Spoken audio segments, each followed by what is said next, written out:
Tuk që është file zyshit. Ju vrap zoti, në pas se zoti dhe me zëkukun. Qyrnje!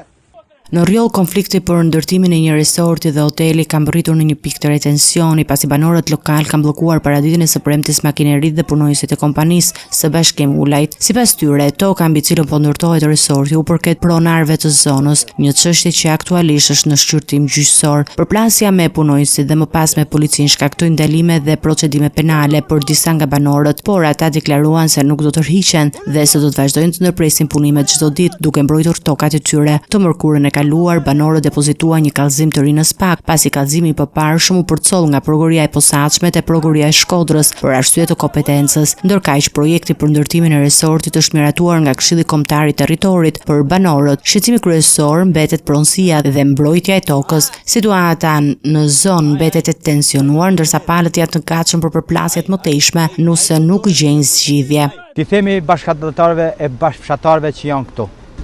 Nëse keni sa do pak mall për vendin tuaj, për tokën tuaj, dhimbshëri për tokën tuaj, hajdeni delnizat. Saj pjesë ju të kanë. Nëse ata tjerë që ne kemi miq apo shok, nëse vinë, ju falenderojmë shumë. Qoshin Dugaxhinas, qoshin Velipojak, qoshin gjithkund në përton Shqipëni. Ju lutem na ndihmoni.